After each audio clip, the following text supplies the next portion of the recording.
Well, it's personal between me and you, and I'm going to do you some serious harm, you big stiff idiot. All right, Brennan Taylor here, True School Sports. I'm with the man himself, Mickey Bay. Good to see you, Mickey. What's up with you? Good to see you. Yeah, man. Came back from Florida, back in Vegas, the home away from home. Oh, yeah, man. It's capital of boxing. You in the right place. Yeah.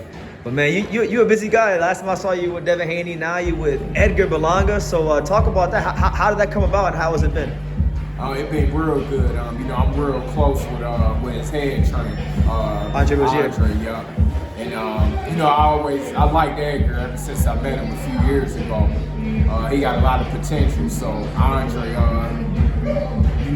he wanted to partner up because Edgar's been out in Las Vegas. So we started working together. We clicked.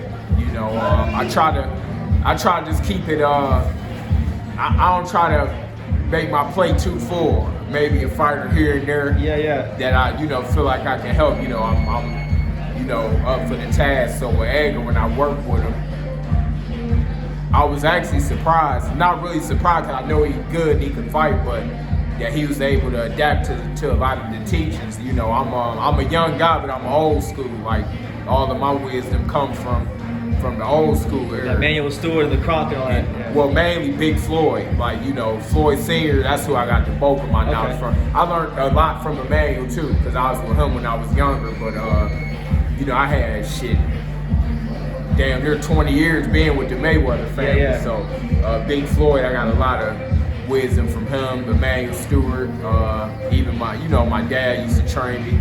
Even my first trainer was a good trainer. He came up with, in the Joe Louis era, he came up with all of them guys fighting. So it's in the DNA. Yeah, so I'm young, but I'm an old school guy. Like, when it comes to boxing. So he picked it up well.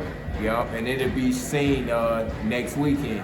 Yeah. So you think now, like, we're gonna see the monster, but we're also gonna see the boxer with the monster? 100%. So the fans don't got to get discouraged. We still putting on the action for sure, but.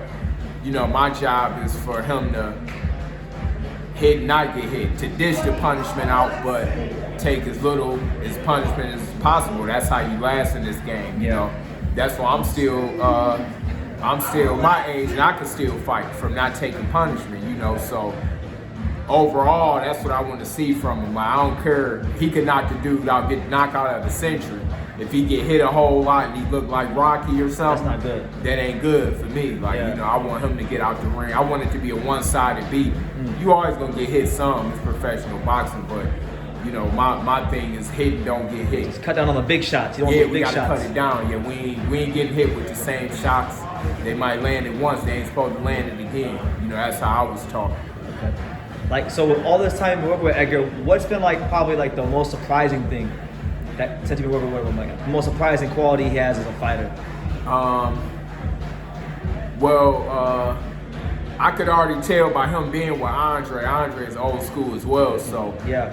The good thing is that it's a lot of weapons that he had that he probably didn't get to apply because of all the first round knockouts. And like I told him, the best thing that could have happened to you is that streak to end. Yeah. So now you're not chasing it. You're not chasing that first round knockout. I'm like, ain't nothing wrong with a 5th round knockout, an 8th round knockout, or sometimes you're gonna go the distance. Eventually when you fight these other top guys. But I think the main thing is for him to be able to adapt, because to me that's the most special quality a fighter can have, to be able to adapt on the fly. So we worked on, all right, switch it up, do this, do that, because the fight might not go how you think it's gonna go, and that's how I was taught. We never needed to have a super duper game plan. Yes, just go in with the basic formula, and then, we'll be able to adapt to anything. I think that's why guys like Mayweather is so hard to beat, because old school fighters is able to do that. Floyd is one of the only guys in the last 20 years that's able to do it. Like, it haven't been a whole lot of fighters, that's able to do it. But to me, that's one thing that surprised me. Like, boxing IQ. Yeah, we could tell him something like, boom, something we worked on, and he'd do it. Like, particularly last week, he did some stuff that, I was real pleased, with what I saw this past week. real pleased. Yeah. Like it was some stuff that Real he satisfied did about it. to where I said, okay, whenever I think you could be a throwback fighter, that's what I look for. Yeah. Like, man, is he a throwback fighter? Can he get it like Duran and Does he have that dog? The dog in him. Oh no, he got the dog 100%. Yeah. I'm talking about the old school fighting qualities like offense, defense. Yeah. You know, a lot of stuff. You know, I'll be able to talk more after. I got you. Steve Rose probably, you know, he gonna get scared to pull out this. He might say, "Oh no." But yeah, just the way you saw the old school fighters fought, they was able to fight. You know, dudes was fighting that they was 45 and older because they had a certain skill set.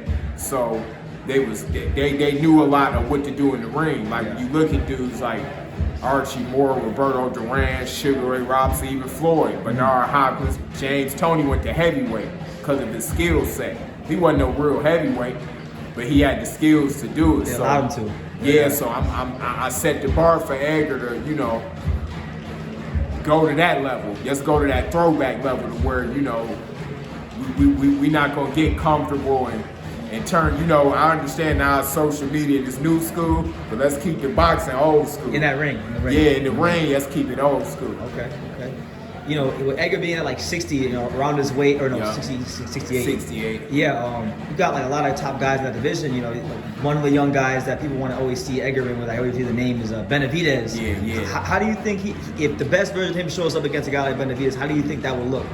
Oh man, I'm gonna be honest with you. What I've been seeing in the past couple weeks, I see him fighting all of those guys within a year.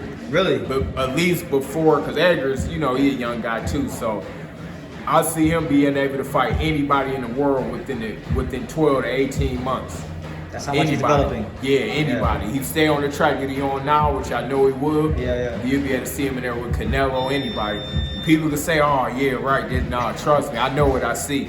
But you know, it's just a matter of time to where, you know, Benavidez has been in, even though they around the same age, they both were young, he been in a lot bigger fights. So I say about like a year to a year and a half, I could see him in them big fights. I could see him winning the title this year. Okay. I don't know if Canelo gonna stay up at light heavyweight or whatever, but anybody under like a Benavidez, Canelo, you know, he'll run through him like right now. Yeah, so I see him winning the belt.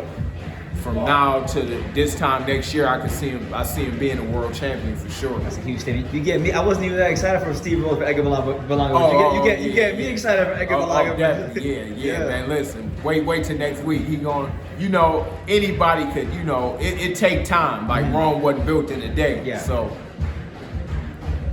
you know, at the end of the day, you're gonna see a lot of improvements next week. Okay. But you're gonna see it more and more each fight.